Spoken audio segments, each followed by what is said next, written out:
আমার এক বন্ধু একসঙ্গে মক্তবে পড়েছি, একসঙ্গে পড়ছি কোথায়? এদিকে, ওদিকে কিচ্ছু না, এদিকে মক্তবে পড়েছি। সেদিন আমি রাস্তায় দাঁড়াচ্ছিলাম মেইন রোডের পাশে, তো কিছু যুবক ভাইয়েরা আসছে, ওরা সেলফি তোলার জন্য আসছে, কথাবার্তা বলার জন্য আসছে। তো ওরা যখন সেলফি তুলতে আসছে, ওই সময় আমার বন্ধুটাও আসছে, এসে বলছে কি খবর বন্ধু, ভালোই তো সেলফি তোলো, আমার সঙ্গে তোলো, আমার সঙ্গে একটা সেলফি তোলো। এত হাসি খুশি। আসলে ভাই, আমরা মাঝে মাঝে উপরে হাসি, ভিতরে দুঃখ কষ্টে ভরা। এই হাসিটা হচ্ছে অভিনয়, ইটস লাইক অ্যাক্টিং। এটা মানুষকে বোঝায় যে ভাই আমি ভালো আছি, কিন্তু আসলে কিন্তু দিন শেষে আমরা সকলেই দুঃখে কষ্টে বসবাস করছি। তো ছেলেটা যখন আমার সঙ্গে সাক্ষাৎ করলো, বয়স আমার চেয়ে ছোট, অনেক কথাবার্তা, এত হাসি খুশি, মানে আপনি দেখলে বুঝবেন না যে তার জীবনে কোনো দুঃখ কষ্ট আছে।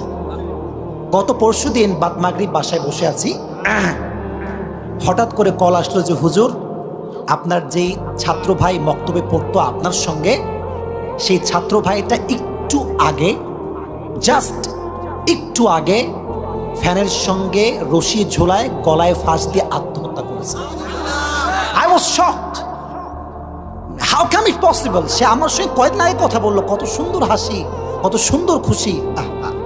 তো বিশ্বাস করেন ভাই, আমরা ওয়াজ করি তো, যুবকদেরকে আমরা দেখলে পড়তে পারি যে যুবকের সমস্যা আসলে কোথায় আছে। তো আমি তখনই আমার আর একজন পাশে ছিল, আমি বললাম ভাই নিশ্চিত এখানে মেয়ে কেন্দ্রিক কোনো সমস্যা জড়িত আছে। কারণ যুবক, এই নারীর নেশা বড়ই খারাপ নেশা। নারীর নেশায় যে পড়ে গিয়েছে, ওর জীবন যৌবন সব শেষ হয়ে গিয়েছে। আমি দৌড় দিয়ে গেলাম তার বাসায় খবর নেওয়ার জন্য যে কি ব্যাপার, হোয়াট হ্যাপেন্ড, কি হইল।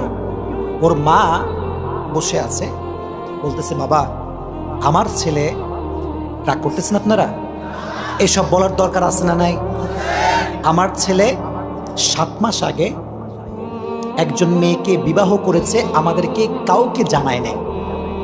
ওই যে বিয়ে করেছে পরিবারের অনুমতি ছাড়া, ওই যে তার ডিপ্রেশন শুরু হয়েছে, ওই ডিপ্রেশন থেকে আজকে সে সুইসাইডের মতো পথ বেছে নিয়েছে।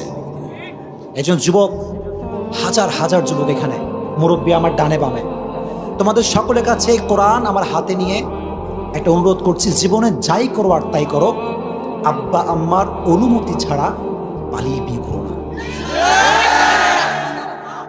আব্বা আম্মার সুখ আছে যেখানে, সন্তানের সুখ আছে সেখানে।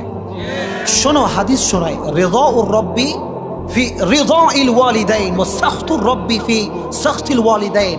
আল্লাহ বলছে বান্দা, তুই সুখ খুঁজতে চাস, তোর আব্বা আম্মাকে সুখী করে দে, আমি আল্লাহ তোকে সুখী করার দায়িত্ব নিয়ে নিলাম।